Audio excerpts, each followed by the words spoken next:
Have you ever wondered why the price of your favorite single malt Scotch or Kentucky bourbon seems to fluctuate based on the price of construction materials and airplanes? Or why a dispute over aircraft wings could destroy the profit margins of a barley farmer in the Scottish Highlands? This is Critical Path, where we explore stories and innovations about our global supply chain that connect our world to your everyday life.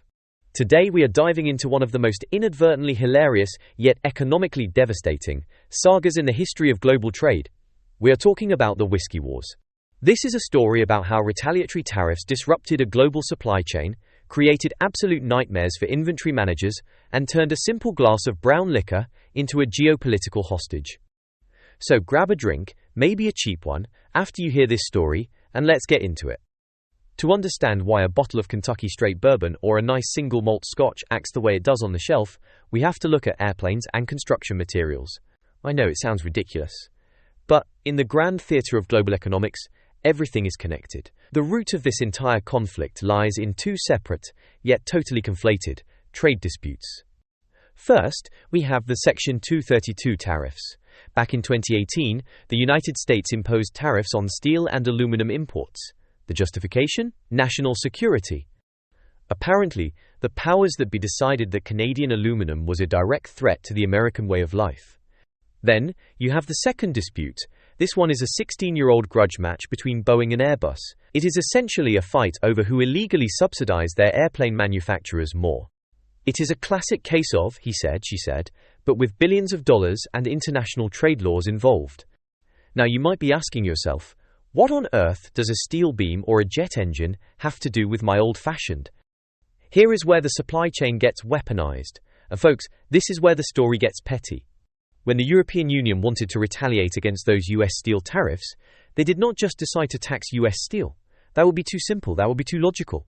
Instead, they looked at a map of the United States, they identified key political leaders, and then they targeted the exports coming specifically from those leaders' home states. The target? Mitch McConnell, who was the Senate Majority Leader at the time. The state? Kentucky. The product? You guessed it, bourbon. Suddenly, bourbon was not just a beverage, it was leverage. This is what experts call asymmetric supply chain warfare. Imagine being the logistics manager at a distillery in Louisville. You do not care about French steel output. You do not care about airplane subsidies. But suddenly, your entire European distribution network is set on fire because of them. This leads us to the mechanics of the hangover. And no, I am not talking about the headache you get the next morning. I am talking about the headache of inventory and forecasting. In standard supply chain management, you use something called demand planning to forecast your sales. If you are making widgets, it is pretty straightforward. You say, hey, we sold 100 widgets last month, let's make 110 this month. If you make too many, you just slow down the machine next week. Easy, right? But whiskey? Whiskey is what we call a long-cycle make-to-stock product. You cannot pivot. When a whiskey maker decides to make a batch, they are saying, we think people in Germany will want to drink this in the year 2034. That requires foresight measured in decades. But unfortunately, this industry is regulated by politicians whose foresight is measured in 24-hour news cycles. So, here is the problem. In 2018, the EU imposed a 25% tariff. This tariff threatened to snap back to 50% multiple times through the years 2024 to 2026. The result? Demand in Europe plummeted by about 20 to 30%. Now, if you are that widget maker, you just stop making widgets. But if you are a master distiller, you have a massive problem. You cannot stop the line. The corn is already bought. The barrels are already coopered, that means built. For those of you who aren't in the barrel business, the mash is already fermenting. You cannot just tell the yeast to stop working. And you certainly cannot scrap it, because the liquid is too valuable. So what happens? You get an inventory glut, a literal lake of whiskey that has nowhere to go. Distillers were forced to incur massive inventory carrying costs. They had to rent or build entirely new rickhouses, those are the warehouses where whiskey ages, just to store this tariff whiskey that nobody in Europe could afford to buy anymore. And remember, a barrel sitting in Kentucky costs money every single day. You have to insure it, you have to pay taxes on it. And you lose product to the angel share, which is the evaporation that happens over time. It is a financial nightmare that ties up all your working capital. This situation creates a classic supply chain phenomenon known as the bullwhip effect.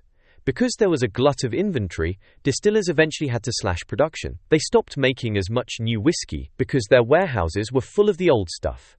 But remember, there is an aging lag. Because they slash production today, the market will likely see a massive shortage of aged whiskey in the years 2030 to 2032. We are calling this the phantom whiskey, the whiskey that was never made during the trade wars of the mid-20s. Now, let's look at the other side of the pond. While the US was busy protecting steel, it also decided to slap a 25% tariff on single malt Scotch. But here is where the bureaucracy gets funny. Curiously, they did not initially tariff blended Scotch. That is a loophole big enough to drive a truck through. But for the single malt producers, the impact was devastating. The United States is the biggest buyer of Scotch in the world. Between 2019 and 2021, exports fell by over £600 million. That is roughly $750 million. The big giants of the industry, like Diageo, the folks who own Johnnie Walker, they could absorb some of these costs. They could shift their focus to selling blended whiskies that weren't taxed as heavily. But the small guys, the mum-and-pop distilleries in the Highlands, they were decimated. These small craft producers operate on razor-thin margins. They rely on the US export market to justify their very existence. Some producers tried to get clever. They thought, hey, what if we ship bulk whiskey to the US and bottle it there? Maybe we can change the country of origin rules or the tariff codes. Nice try. But the single malt designation requires that the liquid be bottled in Scotland. The logistics became a rigid cage. At the height of the trade war, we saw a metric that was equal parts funny and sad. It was legitimately cheaper for an American to fly to London, buy a bottle of Lagavulin, and fly back, than it was to ship a container of it through a US port. Okay, the researchers admit that might be a slight exaggeration, but barely. That is how broken the supply chain was. But wait, it gets worse. It wasn't just the liquid inside the bottle that was under attack. The trade war expanded to the packaging materials themselves. We call this Case Study B, the glass ceiling and the cardboard box war. Here is the situation. Many US craft distillers source their custom glass bottles from China. But the US-China trade war added tariffs on Chinese glass. So imagine you are a distiller, you buy a glass bottle from China, and you pay a tariff on it. You fill it with bourbon in Kentucky. Then, you ship it to Europe, where you pay a retaliatory tariff on the bourbon. You are getting hit coming and going. It is a double taxation sandwich. This crushed the mid-tier whiskey market. A bottle that used to cost $40 suddenly had to sell for $60 just to break even. And let's be honest, nobody wants to pay $60 for a Tuesday night bourbon. The supply chain reaction was swift but painful. We saw a shift to lightweighting, which means using thinner glass to save on shipping weight. We also saw a massive shift to nearshoring, where companies started sourcing glass from Mexico instead of China. But of course, everyone had the same idea at the same time, which created a massive bottleneck at the Mexican border for glass imports. Now let's fast forward to the context of 2025 and 2026. The industry is currently living under the constant threat of snapback provisions. This is where the politics get really stressful. You see, the US and EU often agree to suspend tariffs for short periods, maybe 15 months or 2 years, to allow for negotiations. But uncertainty is the enemy of supply chains. If you are a business owner, and you don't know if the tariff will be 0% or 50% in 6 months, you cannot sign distribution contracts. This creates the hurry up and ship phenomenon. Every time a suspension deadline approaches, like the deadline we saw on March 31, 2025, exporters rush to stuff the channel. They ship massive amounts of product to EU warehouses just to get it across the border tax-free before the clock runs out.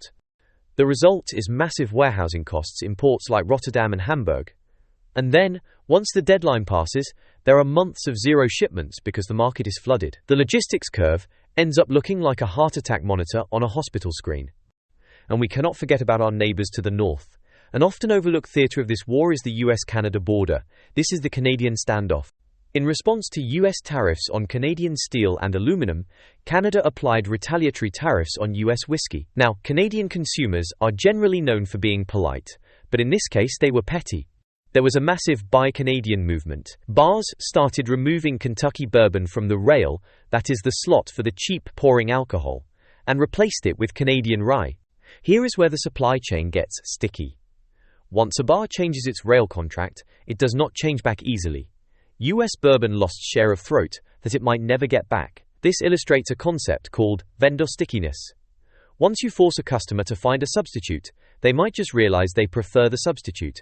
American bourbon pushed Canadian consumers into the arms of Canadian rye, and they might stay there. Now, it is easy to look at this as just numbers on a spreadsheet, but the theoretical economic pressure has real-world body counts. We are talking about bankruptcy and closures. High-end ventures like Kentucky Owl and the Stoli Group struggled significantly. The craft boom that we saw from 2010 to 2020 hit a brick wall. You have to understand that small distilleries operate on cash flow, not reserves. When export orders dried up, they couldn't pay for the grain they ordered 6 months ago. And the bullwhip travels upstream. It doesn't just hurt the distillers, it hurts the farmers. Less bourbon exports means less demand for number 2 yellow dent corn. Farmers in Kentucky and Indiana took a massive hit, and ironically, this led to government farm subsidies to pay for the damage caused by government trade tariffs. It is the circle of life, government style. So what is the takeaway here? The whiskey wars serve as a perfect masterclass in modern supply chain complexity. It teaches us 3 main things. First, interconnectedness. A dispute over aircraft wings at Boeing can destroy the profit margin of a barley farmer in Scotland. Everything is linked. Second, lead times matter. You cannot wage a trade war on a product that takes 12 years to manufacture without causing generational damage. And third, the consumer pays. Ultimately, tariffs are not paid by countries. They are paid by the importer, who passes it to the distributor, who passes it to the retailer, who passes it to you. But there is one final twist to this story. Despite all of this, despite the tariffs, the glass shortages, the trade wars, and the geopolitical chaos, the whiskey industry is resilient. Why? Because when the world is in a chaotic geopolitical trade war, people tend to drink more, not less. It turns out, demand for whiskey is inelastic to existential dread. So the next time you pour yourself a glass, take a moment to appreciate the incredible, chaotic, and weaponized journey it took to get to your hand. Now I have a question for you. If you were a bourbon distiller facing a 25% tariff, what would you do? Would you pay the tariff and lose money? Would you hold the whiskey for 10 years and hope the world is smarter then? Or would you just drink it all yourself? Let us know what you would do in the comments below. Thanks for listening and watching. Please like and subscribe, and make sure to check out our other videos about the global supply chain.